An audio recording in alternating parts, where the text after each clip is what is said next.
Oi, turma do livro Um Novo Olhar, do Ronel Álvares Barbosa. O texto Um Novo Ser está surgindo. Dizem que, depois de todas as crises, em momentos difíceis, situações adversas pelas quais todos passamos, saímos sempre mais fortes, renovados e mais esperançosos. Este é o nosso convite a você, caro leitor, que possa verdadeiramente compreender que o momento atual é um convite sublime a todos nós a um novo olhar, uma nova percepção das coisas, do entendimento que nada acontece e dura para sempre, que não estamos sós e jamais desamparados, que Deus tem um amor infinito por cada um de nós, afinal, qual pai vai querer o mal dos seus filhos?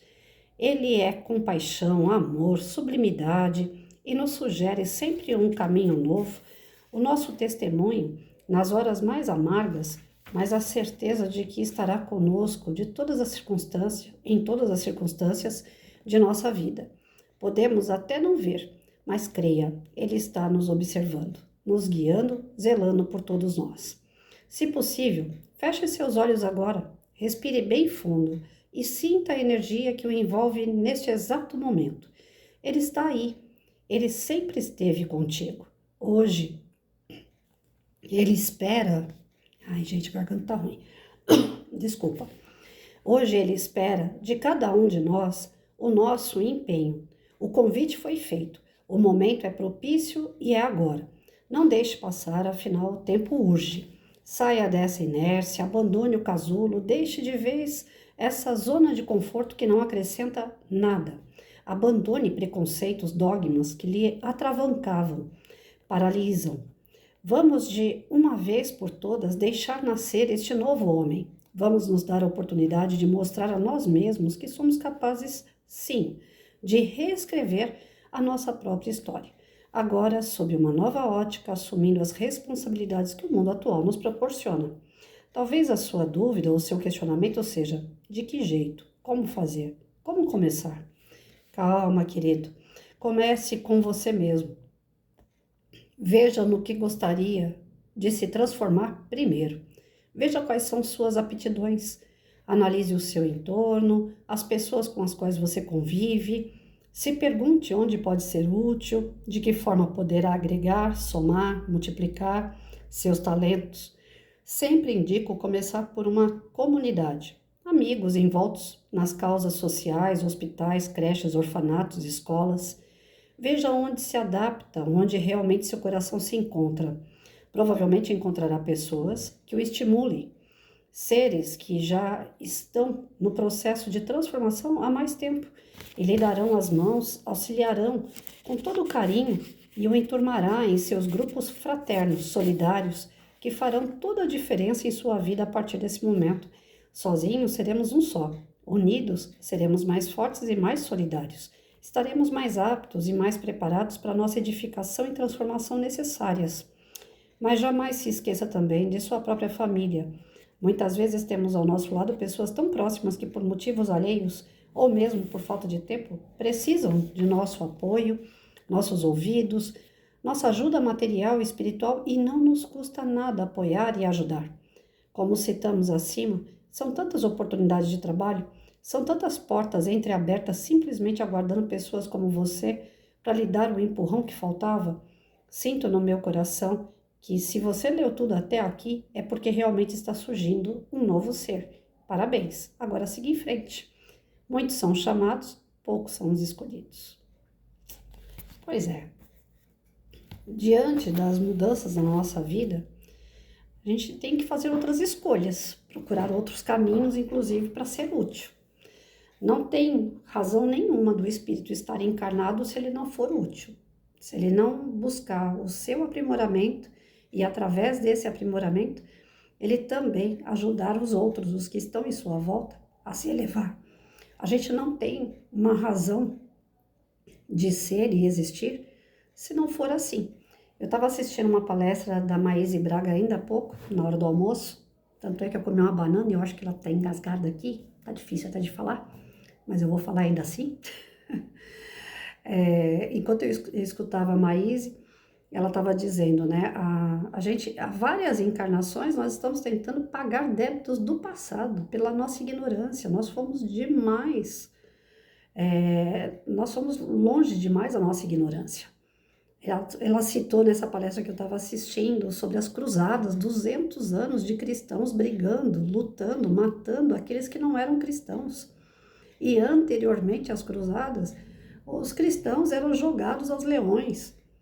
Então foi sempre assim, um espírito querendo matar o outro, e sendo que não morre, só morre a carne, só morre o físico. Aí vira uma luta eterna, uma guerra eterna, uma rivalidade eterna.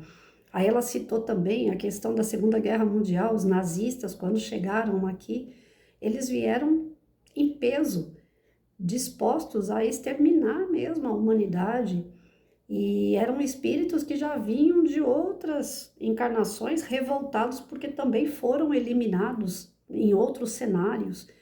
Então, assim, são turbulências que a gente foi passando de uma encarnação para outra e trazendo essa mágoa, trazendo esse ressentimento e fazendo com que a gente não produza, porque são encarnações praticamente perdidas para o espírito.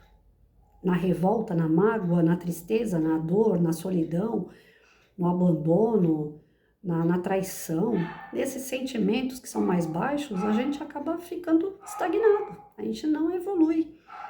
Ainda ela citou o Chico falando, né, que existem até hoje, na década, até hoje assim que eu digo, né, na década de quando ele deu uma entrevista, segundo ela, na década no final de 90 para começo do ano 2000, ainda existiam espíritos da era medieval que estavam encarnando ainda. Quer dizer, quanto tempo esses espíritos estão parados naquela coisa da raiva, do ódio, né? Porque foram torturados ou porque torturaram.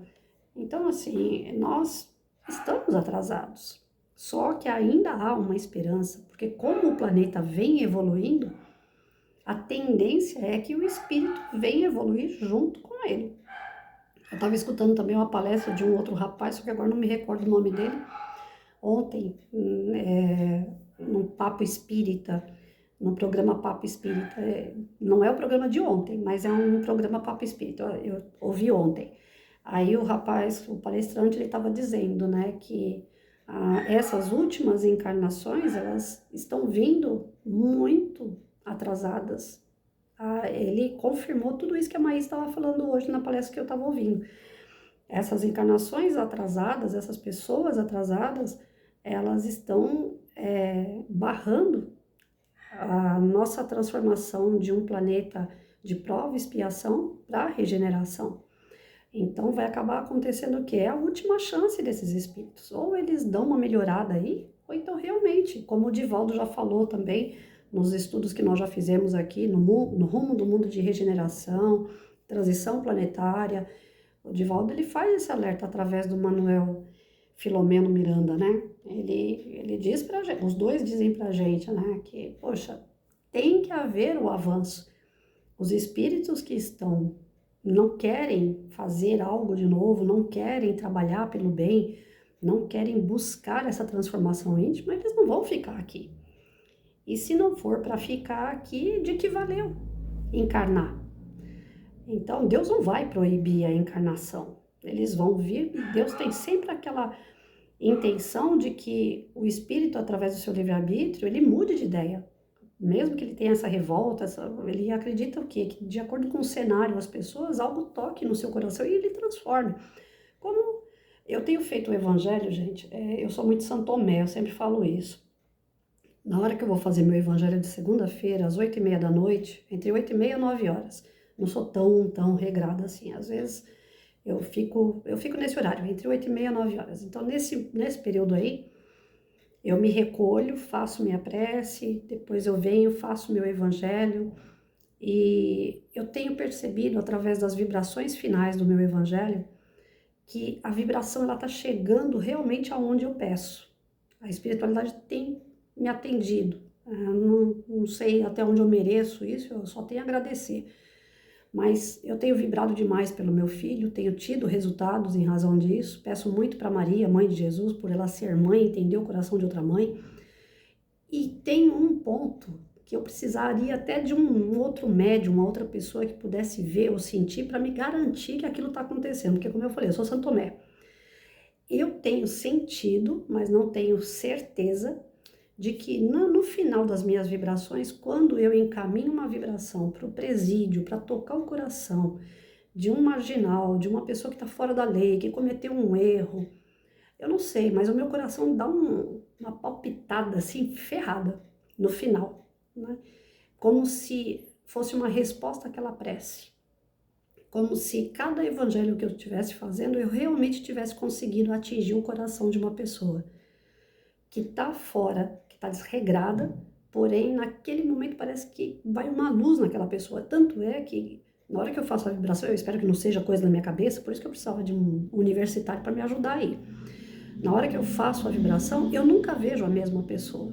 Eu fecho os olhos, não estou vendo de olho aberto.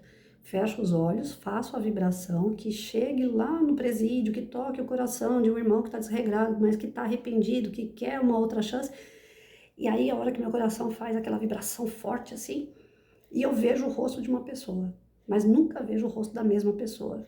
Então, eu tenho percebido que através dessa prece, pode ser que eu realmente esteja indo ajudar alguém e conseguindo. Mas pode ser coisa da minha cabeça.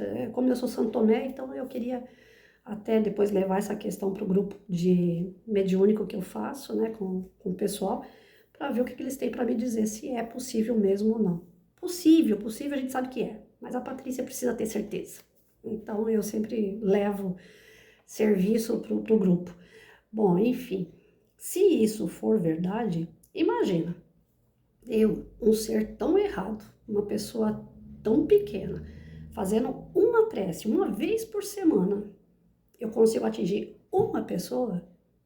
Se isso for realmente verdade, imagina se todos nós fizéssemos uma prece para uma pessoa e atingisse essa pessoa. Dá para entender a dimensão disso tudo? É aquela historinha do passarinho que vai lá na lagoa, a floresta tá pegando fogo, né? O passarinho vai lá com o biquinho desse tamanho, vai lá na lagoa, pega uma gotinha de água e joga na floresta. Tem o elefante, tem tantos outros bichos grandes, olha pro passarinho e fala, passarinho, você acha mesmo que você vai apagar o fogo dessa floresta com o biquinho desse tamanho, com uma gotinha de água? O passarinho responde para os outros animais que são grandes. Eu não sou grande que nem você, eu não consigo carregar um monte de água, mas a minha parte pelo menos eu tô fazendo. Então, se de fato a minha vibração atinge um coração de uma pessoa que se arrepende toda semana, são 365, não dá 365, isso seria o ano. Bom, eu não sei quantas segunda-feira a gente tem até o final do ano, mas não vou fazer esse cálculo agora. Só sei que eu tenho ajudado algumas pessoas, se de fato isso tem chegado lá. No meu filho eu sei que tem chegado. Eu tenho algumas respostas já de algumas coisas que eu pedi. Então, a gente não está livre de ser atendido, né? De acordo com o nosso merecimento. Às vezes eu acho que eu não tenho tanto merecimento, eu acho que eles são muito benevolentes comigo. Eu falho demais, eu erro demais. E eu acho que eles entendem a minha falha, que não é uma falha porque eu quero, é uma falha que já vem de outras encarnações e eu tento podar e quando vê, acontece de novo. Ainda assim, eles têm a misericórdia comigo. Aí acaba me ajudando. E às vezes me ajudando a ajudar também. Então eu vejo assim, cada um de nós podemos ser diferente. Esse novo ser que o Ronel está falando aqui, ele tem que surgir na hora que a gente nasce, né? A gente tem que estar atento às coisas que acontecem à nossa volta, porque que nem antigamente, eu sempre falo isso, antigamente a gente não tinha informação. Antigamente a gente não tinha uma televisão, a gente não tinha um computador, não tinha um celular. Inclusive as pessoas da família não se conversavam muito. E hoje existem informações que caem do céu e as pessoas não conseguem desenvolver. Por quê? O que acontece? O que está travando? A Maíse estava falando agora nessa palestra que eu estava ouvindo. Os pais têm vergonha de ensinar valores morais, éticos, princípios para os filhos. Porque fica parecendo que o pai é quadrado, que o pai está fora da caixinha. Porque o legal hoje é o pai surfar com o filho, fumar narguilé com o filho, entregar a bebida na mão do filho e beber junto. O ideal na sociedade de hoje é essa. O pai não é pai, a mãe não é mãe. É coleguinha de faculdade, né? Sai junto para fazer besteira. Olha, que meu pai, quando ele saía comigo, era uma alegria fenomenal, porque a coisa mais rara que tinha era meu pai querer sair junto comigo. Não era assim, na minha época, a gente não tinha amizade com pai e mãe, era muito raro. Com professor, então, tinha que pedir, colocar na agenda lá, no calendário deles, programar uma audiência para falar com o professor. Então, as coisas foram ficando assim tão liberal, que junto com isso veio a libertinagem. Acabou o respeito e veio a libertinagem. Você vê professor sentando em cima de uma mesa na sala de aula com as pernas abertas falando de sexo com a molecada, 40 alunos numa sala de aula, para uns pré-adolescentes.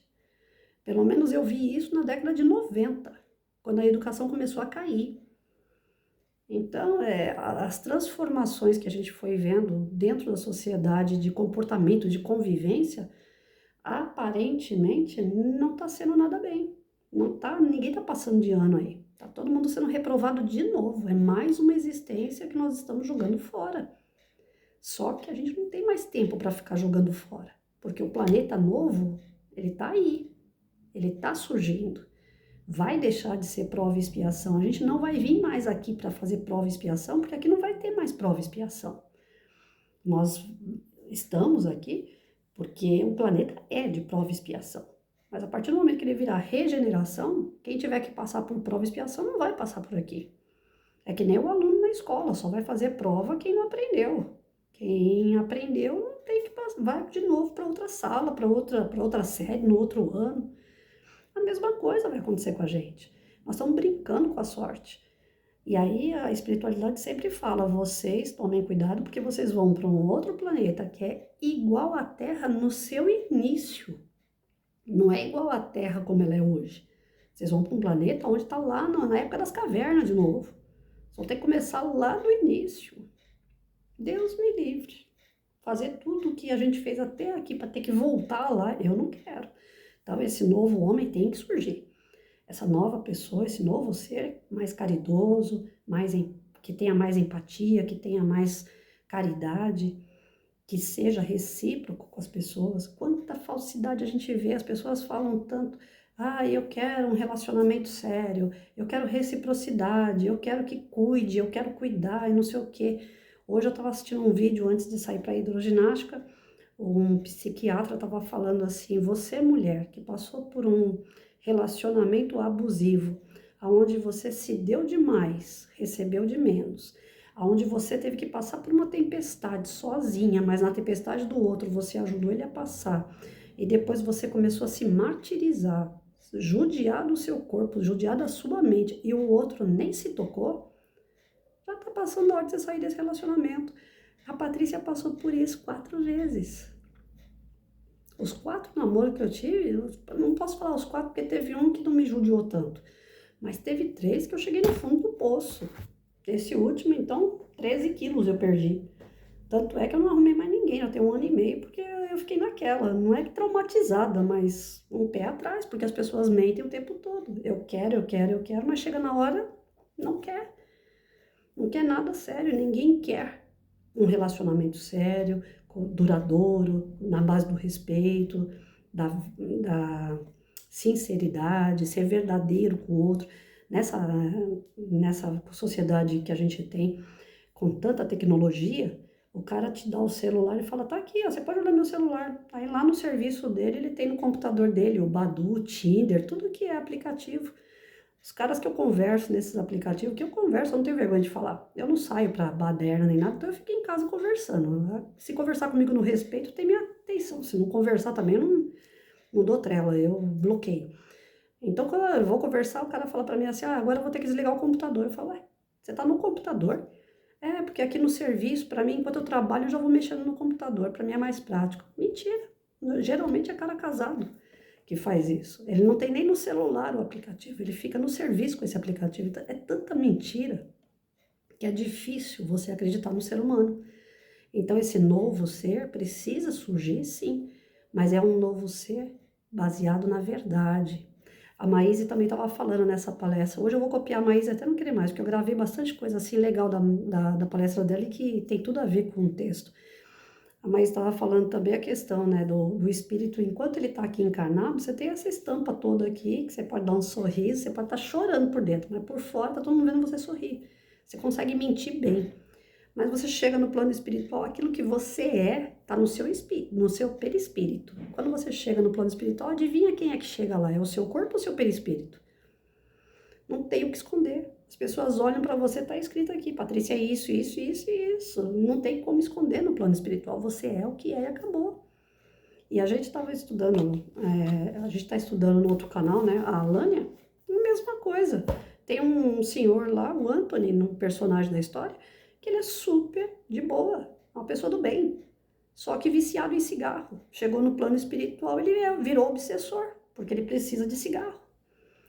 Então, lá no plano espiritual, as coisas têm uma intensidade muito maior do que aqui, porque aqui ainda tem a carne que trava o espírito, nós estamos presos dentro dessa carne, nós estamos aprisionados, isso aqui é uma prisão. O espírito, ele tá louco para ficar fora dessa prisão. Hoje de manhã também, antes de sair, eu estava escutando o Momento Espírita e foi dito, né? Quando a gente vem para essa viagem, a gente está lá no plano espiritual fazendo a malinha, doido para fazer aquela viagem tal, que nem quando a gente vai para a praia ou vai para o campo, uma colônia, doido fazendo as malas, colocando um monte de coisa na mala para poder passear, curtir a viagem. Não, no começo da viagem, aquela alegria toda, vendo paisagem nova, tentando, né, eu vou ver parentes, eu vou ver pessoas que eu amo e não sei o quê. Quando você chega no meio da viagem, você já está tão cansado de ver as mesmas coisas, as mesmas árvores, os mesmos rios. Você começa a lembrar de alguns episódios, né? Aí já começa a ficar mais... O corpo já vai cansando, porque a viagem já está ficando meio monótona, já não é tudo aquilo que você imaginava. Vai encontrar pessoas que vai te fazer bem, pessoas que vai te fazer mal, e você vai cansando da viagem. Chega um momento que você fala assim, ah, eu não quero mais não, quero voltar, né? Só que aí não dá para voltar. Você tem que concluir a tua viagem. E a nossa viagem, ela tá ligada ao quê? Justamente ao que está preso no nosso perispírito de coisas boas e ruins que nós fazemos.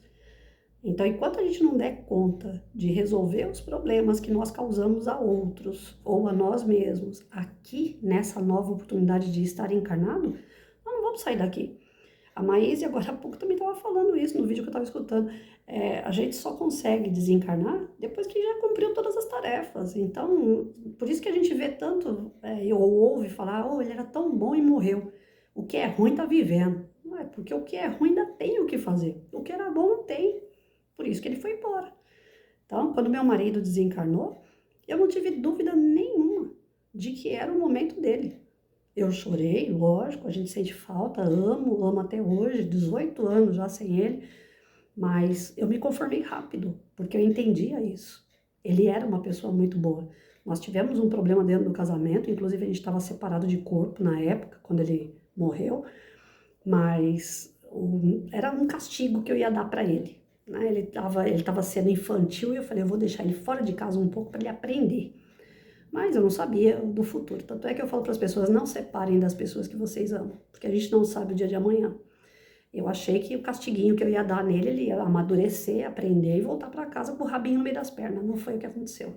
Acabou não voltando e o sofrimento eterno foi meu, porque eu fiquei sem ele. De qualquer forma, tem gente que fala para mim assim, eu acho que já era uma preparação para você se acostumar a ficar sem ele, porque se ele estivesse dentro de casa e houvesse essa ruptura de repente, eu acho que o sofrimento, acho não, tenho certeza que o sofrimento seria muito maior.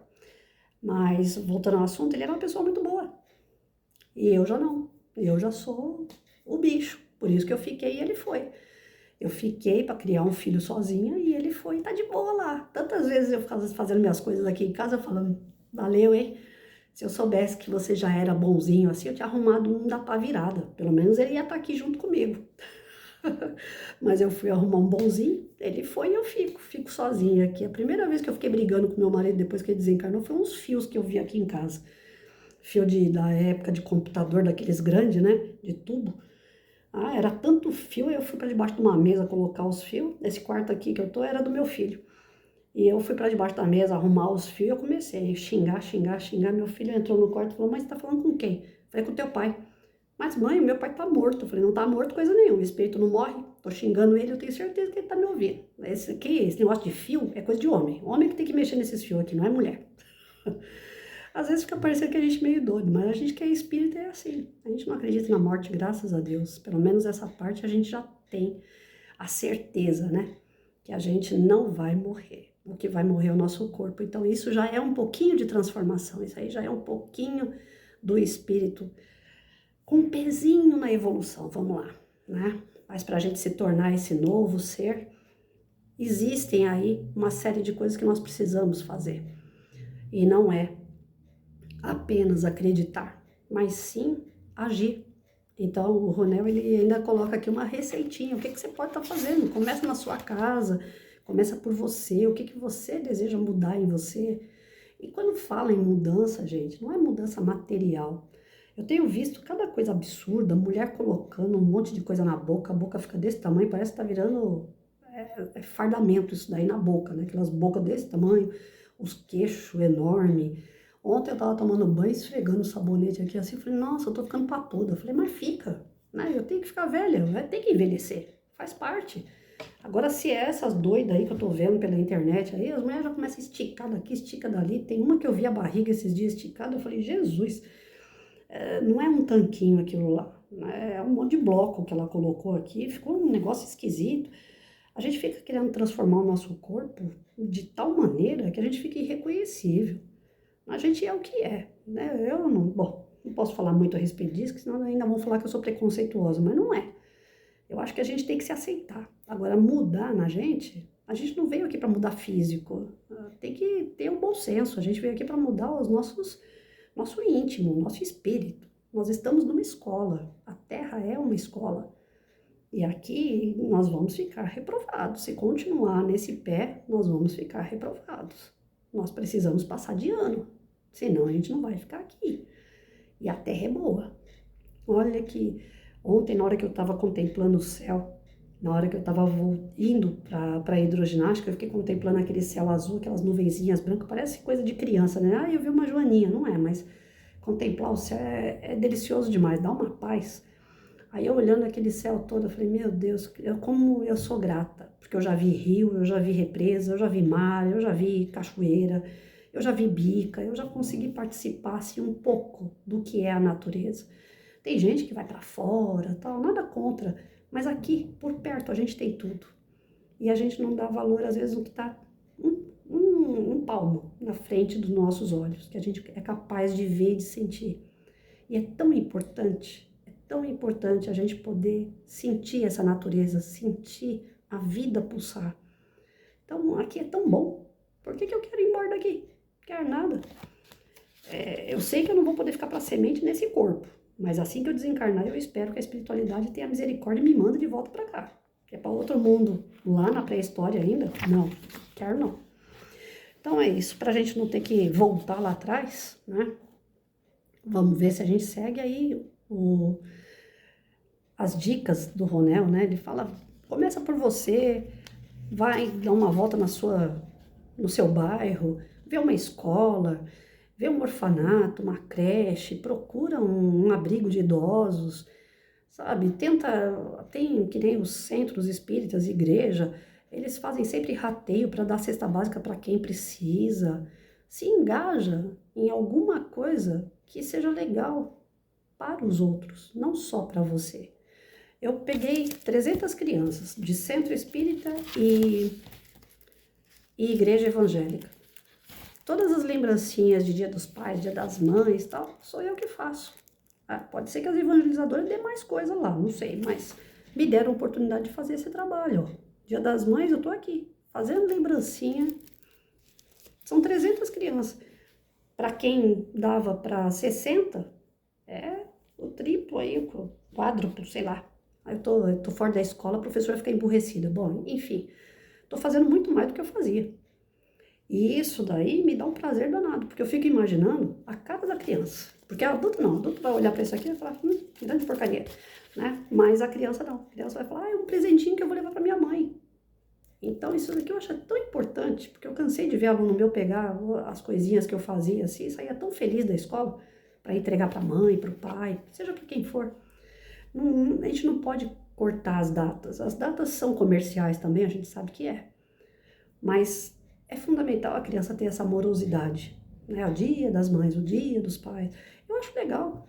Eu acho legal, principalmente dia do aniversário. É que não dá. Em evangelização, a gente dá presente para a mãe, para o pai, no dia do aniversário deles, para a criança levar. Então a gente leva para o dia das mães, dia dos pais.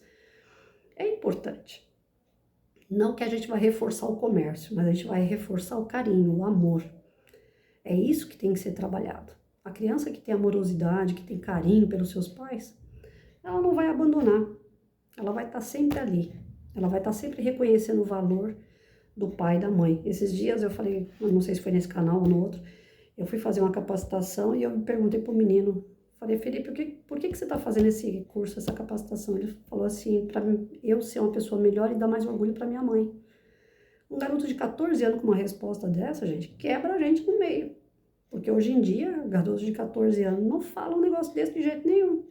Não tem essa amorosidade. Então é importante a gente sempre trabalhar os valores, sim. Não ter vergonha de ser quadrado, não ter vergonha de dar disciplina para o seu filho, de ensinar o que é certo, o que é errado. A gente deve fazer isso. O Isamitiba, ele fala isso o tempo todo nas obras dele, disciplina. Disciplina e amor. Tem que ter razão e tem que ter amor para voar. As duas coisas são fundamentais. Se não tiver essas duas coisas, uma asa fica quebrada e a gente não consegue alcançar o voo necessário. Para ter um homem, um novo homem, ele tem que ter consciência e tem que ter amor. Então é isso aí. Vamos trabalhar em razão dos outros. Vamos desejar ficar aqui, mas fazendo melhor. Não adianta querer ficar aqui fazendo pior. Isso não é ser um novo homem. A gente já fez essas besteiras tudo lá atrás. Agora é o momento de consertar. E consertar com honra.